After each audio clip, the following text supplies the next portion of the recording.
St. Peter's tomb is a site under St. Peter's Basilica that includes several graves and a structure said by Vatican authorities to have been built to memorialize the location of St. Peter's grave. St. Peter's tomb is near the west end of a complex of mausoleums that date between about AD 130 and AD 300. The complex was partially torn down and filled with earth to provide a foundation for the building of the first St. Peter's Basilica during the reign of Constantine I in about AD 330. Though many bones have been found at the site of the 2nd century shrine, as the result of 2 campaigns of archaeological excavation. Pope Pius XII stated in December 1950 that none could be confirmed to be St. Peter's with absolute certainty. Following the discovery of bones that had been transferred from a second tomb under the monument, on June 26, 1968, Pope Paul VI claimed that the relics of St. Peter had been identified. The grave claimed by the Church to be that of St. Peter lies at the foot of the edicula beneath the floor. The remains of 4 individuals and several farm animals were found in this grave. In 1953, after the initial archaeological efforts had been completed, another set of bones were found that were said to have been removed without the archaeologists' knowledge from a niche in the north side of a wall that abuts the red wall on the right of the edicula. Subsequent testing indicated that these were the bones of a 60 to 70-year-old man. Margherita Guarducci argued that these were the remains of St. Peter and that they had been moved into a niche in the graffiti wall from the grave under the edicula at the time of Constantine. After the peace of the church, Antonio Ferrua, the archaeologist who headed the excavation that uncovered what is known as St. Peter's tomb, said that he wasn't convinced that the bones that were found were those of St. Peter. The upper image shows the area of the lower floor of St. Peter's Basilica that lies above the site of St. Peter's tomb. A portion of the edicula that was part of St. Peter's tomb rose above level of this floor and was made into the niche of the pallium which can be seen in the center of the image. Death of Peter at Vatican Hill. The earliest reference to Peter's death is in a letter of Clement, Bishop of Rome, to the Corinthians, written c. 96 AD. The historian Eusebius, a contemporary of Constantine, wrote that St. Peter came to Rome, and was crucified with his head downwards, attributing this information to the much earlier theologian Origen, who died c. 254 AD. St. Peter's martyrdom is traditionally depicted in religious iconography as crucifixion with his head pointed downward. Peter's place and manner of death are also mentioned by Tertullian in Scorpius, where the death is said to take place during the Christian persecutions by Nero. Tacitus describes the persecution of Christians in his Annals, though he does not specifically mention Peter. They were torn by dogs and perished, or were nailed to crosses, or were doomed to the flames and burnt. Furthermore, Tertullian says these events took place in the imperial gardens near the Circus of Nero. No other area would have been available for public persecutions after the Great Fire of Rome destroyed the Circus Maximus and most of the rest of the city in the year 64 AD.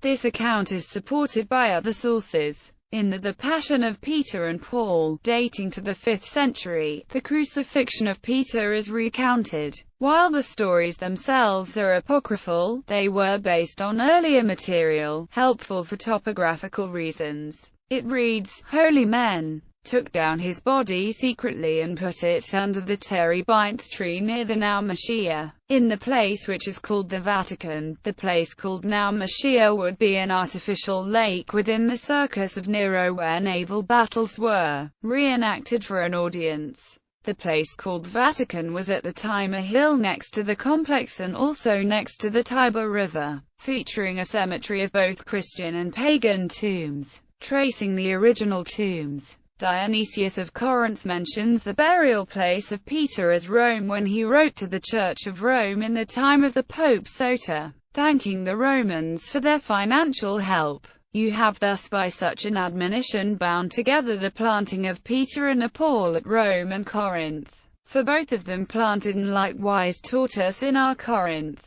And they taught together in like manner in Italy, and suffered martyrdom at the same time. Catholic tradition holds that the bereaved Christians followed their usual custom in burying him as near as possible to the scene of his suffering. According to Catholic law, he was laid in ground that belonged to Christian proprietors, by the side of a well-known road leading out of the city, the Via Cornelia, on the hill called Vaticanus. The actual tomb was an underground vault, approached from the road by a descending staircase, and the body reposed in a sarcophagus of stone in the center of this vault. The Book of Popes mentions that Pope Anacultus built a sepulchral monument over the underground tomb of Saint Peter shortly after his death.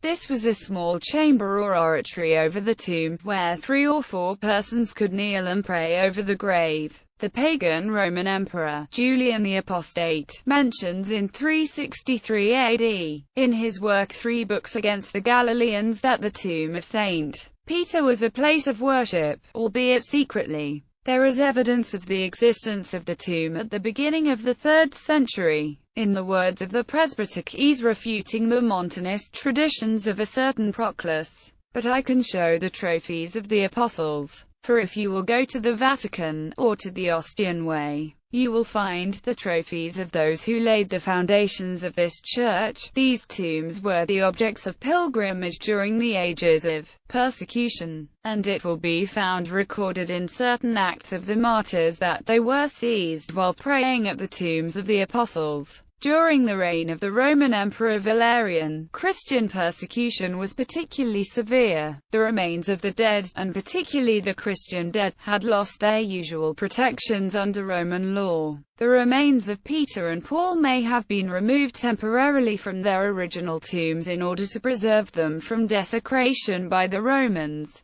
They may have been removed secretly by night and hidden in the catacombs of S. Sebastiano in 258 AD, being returned to their original tombs in 260 when Valerian's reign ended. Constantine's Basilica. When the church was once more at peace under Constantine the Great, Christians were able at last to build edifices suitable for the celebration of Mass. The resting places of the relics of the apostles were naturally among the first to be selected as the sites of great basilicas. The emperor supplied funds for these buildings. Between 320 to 327, Constantine built a 5-aisled basilica atop the early Christian necropolis that was purported to be Peter's resting place. Much of the Vatican Hill was leveled to provide a firm foundation for the first street, Peter's Basilica. The altar of the basilica was planned to be located directly over the tomb. The matter was complicated by the upper chamber or memoria above the vault. This upper chamber had become endeared to the Romans during the ages of persecution, and they were unwilling that it should be destroyed. The memoria was turned into the chapel of the Confession. Above that was the main floor of the basilica, with the raised altar directly over the chapel of the Confession. The Book of Popes details certain adornments that Constantine apparently added to St. Peter's tomb at this time. The sarcophagus itself is said to have been enclosed on all sides with bronze, measuring 5 feet in each dimension. On top of that was laid a gold cross weighing 150 pounds and featuring an inscription, which translates from Latin as Constantine Augustus and Helena Augusta. This house shining with like royal splendor a court surrounds. However, any treasures that may have been present at the tomb are presumed to have been taken by the Saracens during their sack of the church in 846. The skull of St. Peter is claimed to reside in the Basilica of St. John Lateran since at least the 9th century, alongside the skull of St. Paul. Modern excavation. A tomb had been discovered at the beginning of the 16th century, when the foundations were being laid for the 4 twisted columns of Gian Lorenzo Bernini's Confessio. Construction of Constantine's Old Street, Peter's Basilica and of foundations for Bernini's Baldacchino destroyed most of the vaulting of these semi-subterranean burial chambers. Among them was the so-called Tomb of the Julii, with mosaics that appeared to be Christian. Between 1939 and 1949, the Vatican-led archaeological team overseen by Monsignor Ludwig Kaas, who had overall authority over the project, had uncovered a complex of pagan mausoleums under the foundations of St. Peter's Basilica, dating to the 2nd and 3rd centuries. No mausoleum had ever been built directly beneath the present high altar of St. Peter's, which did however contain shallow burials. One dated by an impressed tile to the reign of Vespasian. Subsequently they had been attended with care, as later burials clustered around, but did not encroach upon the space. There was a small niched monument built into a wall, California. 160.